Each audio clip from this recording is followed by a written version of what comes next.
नमस्कार, मैं श्रेया और आप देख रहे हैं बातें यूपी की। मैं हाजिर हूं उत्तर प्रदेश की 10 बड़ी खबरों के साथ। पीसीएसजे 2022 भर्ती में गड़बड़ियों की जांच के लिए न्यायिक आयोग का गठन किया गया है, जिसकी अध्यक्षता इलाहाबाद हाई कोर्ट के पूर्व मुख्य न्यायाधीश जस्टिस गोविंद माथुर करेंगे। उन्होंने बताया कि जनवरी के अंत तक जाँच की प्रक्रिया शुरू हो जाएगी और रिपोर्ट 31 मई 2025 तक सौंप दी जाएगी। ये यूपीपीएससी के 87 साल के इतिहास में पहली बार है जब किसी भर्ती की जांच न्यायिक आयोग द्वारा की जा रही है। जस्टिस माथुर फिलहाल जर्मनी में हैं और भारत लौटने के बाद जांच शुरू करेंगे।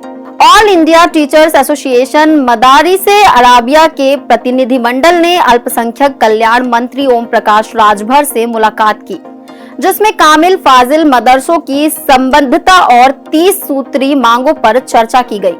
मंत्री ने आश्वासन दिया कि कामिल फाजिल के परीक्षार्थियों का साल खराब नहीं होने दिया जाएगा और छत्तीसगढ़ और बिहार के शासनादेश की तर्ज पर जल्द हल निकाला जाएगा।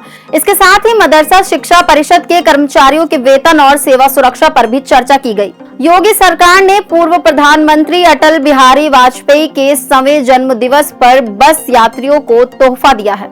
यूपी परिवहन निगम ने एसी बस सेवाओं का किराया 20% तक घटा दिया है। 3x2 एसी बसों का किराया अब 1.45 रुपए प्रति किलोमीटर और 2x2 जनरथ बसों का किराया 1.60 रुपए प्रति किलोमीटर होगा।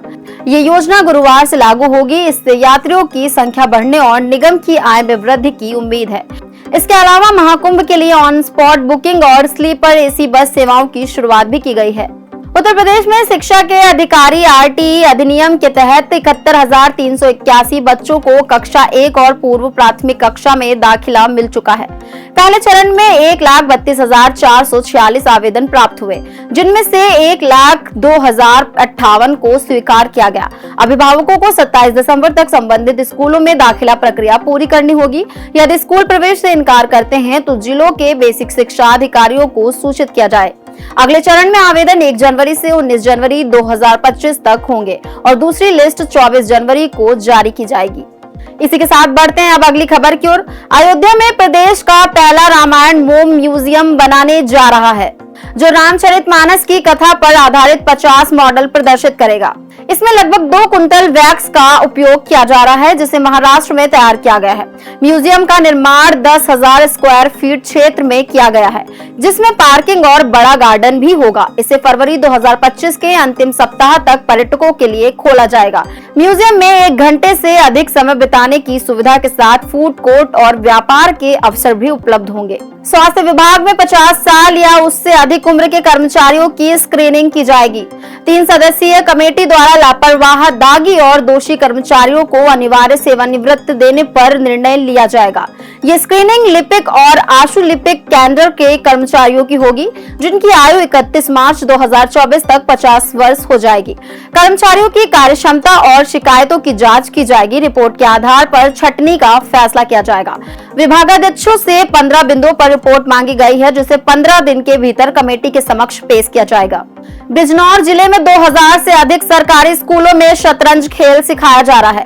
डीएम अंकित कुमार अग्रवाल और सीडीओ पूर्ण बोरा की पहल पर यह कार्यक्रम शुरू हुआ है, जिसमें बच्चों की बौद्धिक क्षमता का विकास होगा। शतरंज को बढ़ावा देने के लिए टीचर्स को ट्रेनिंग दी जा रही है और पंचायत स्तर पर एक्सपर्ट तैनात किए जा रहे हैं। जिले के बच्चों ने कई स्कूल, पंचायत, ब्लॉक, जिला, राज्य और अंतर्राष्ट्रीय स्तर की प्रतियोगिताओं में भाग लिया और दमदार प्रदर्शन किया।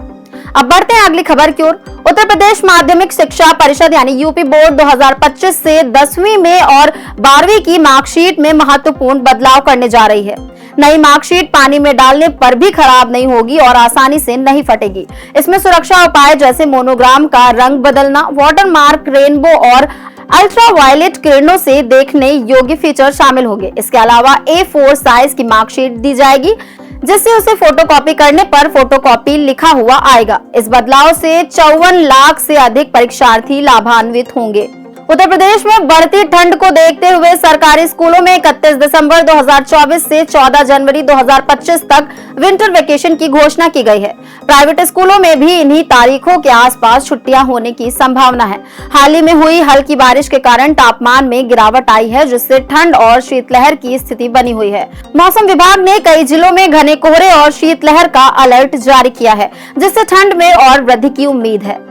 इसी के साथ बढ़ते हैं आज की आखिरी खबर की ओर। उत्तर प्रदेश हज समिति का कार्यकाल 24 दिसंबर 2024 को समाप्त हो गया है और अब नए अध्यक्ष की नियुक्ति की प्रक्रिया शुरू कर दी गई है। हज समिति एक्ट 2002 के तहत अल्पसंख्यक कल्याण एवं वक्फ विभाग ने नए सदस्यों के नामांकन की प्रक्रिया आरंभ कर दी है। पूर्व अध्यक्ष मोहसिन रजा को दी गई सरकारी सुविधाएं भी समाप्त कर दी गई हैं। उनके कार्यकाल में हज यात्रियों की संख्या में कमी आई थी और लखनऊ में अल्पसंख्यक भवन की परियोजना अधूरी रह गई। तो ये थी दिन भर की 10 बड़ी खबरें। ऐसी ही खबरों को देखने के लिए देखते रहें और करते रहें बातें यूपी की। धन्यवाद।